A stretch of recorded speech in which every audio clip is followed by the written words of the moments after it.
Isa ka ba sa nalilito sa paglalagay ng BMS sa ating mga battery pack? At kung wala pang BMS ang inyong mga battery pack, panoorin nyo tong video na to para malaman nyo kung gaano ka-importante ang BMS sa ating mga battery. So tara!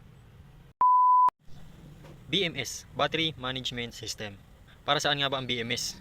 Ang BMS ay isang protection device na kinakabit sa ating mga battery. Karamihan nakikita ito sa mga battery ng cellphone, battery ng laptop, at iba pang mga latest na battery kagaya ng mga lithium, LiPo4 na mga batteries.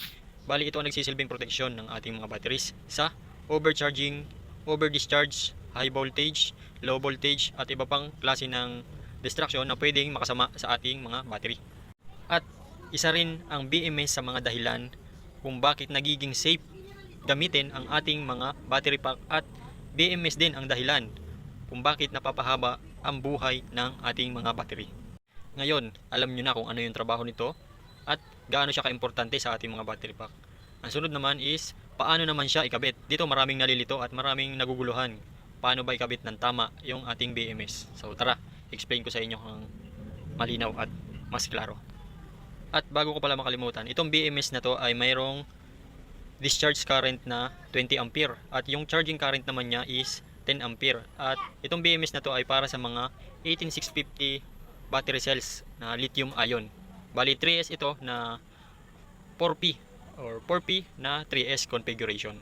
Ngayon, tuturo ko na sa inyo paano naman siya ikabit. Una, hahanapin nyo muna itong part na to, yung may 0 volts sa likod. Lagay natin, ayun, 0 volts.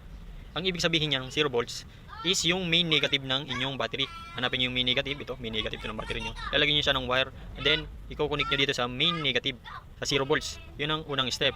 Sumunod, naikabit nyo na, hahanapin nyo naman yung sumunod na positive doon, first positive. Simula ka sa negative, hahanapin mo yung first positive niya dito. Ayan, ito yung first positive niya.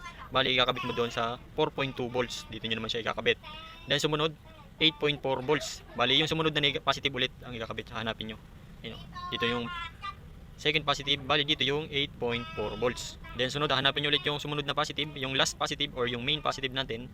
Doon nyo naman ikakabit sa pinakang dito sa may 12.6.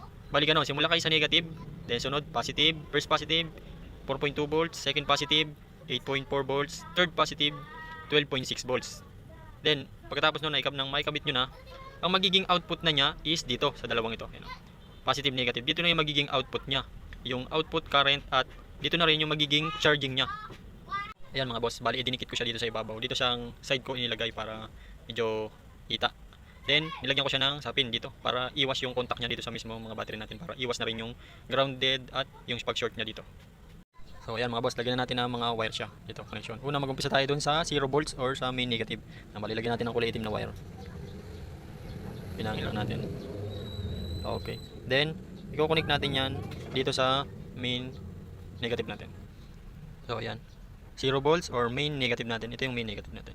Next natin yung 4.2 volts, first positive naman yan. Dito yan sa first positive. Tara, tingnan natin.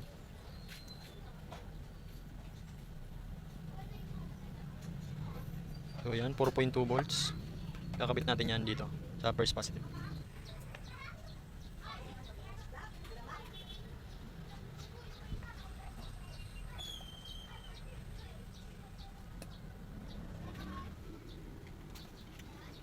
So ayan, nakabit na natin. Bali red yung nilagay natin na kulay dyan para sumasundan nyo ng puro positive na yung sunod yan. Una negative, then puro positive na yan. Then sunod is yung 8.4 volts. Yung second positive naman yun. Bali ito yung second positive natin. Dito naman natin kukunin yung 8.4. Dito yan. So ito.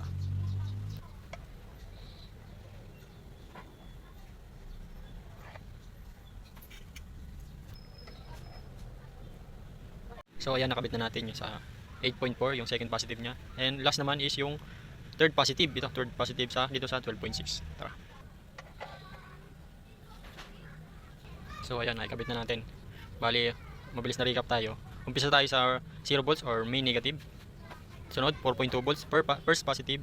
So next is 8.4 volts yung second positive natin, at yung 12.6 sa third positive or yung main positive natin. Bali, okay na yan. Bali dito, sukatin natin yung kanyang output voltage kung meron nga.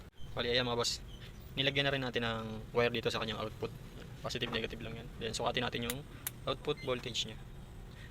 Negative, positive, 12.53. Then sukatin natin dito sa yung wala pa hindi nanggaling sa BMS mismo sa battery kung pareha siya. Yung 12.23. Okay. So yun lang mga boss, ganun lang. Sana nasundan niyo yung pagbubuo natin ng battery pack or yung paglalagay natin ng BMS dito sa ating mga battery. Okay?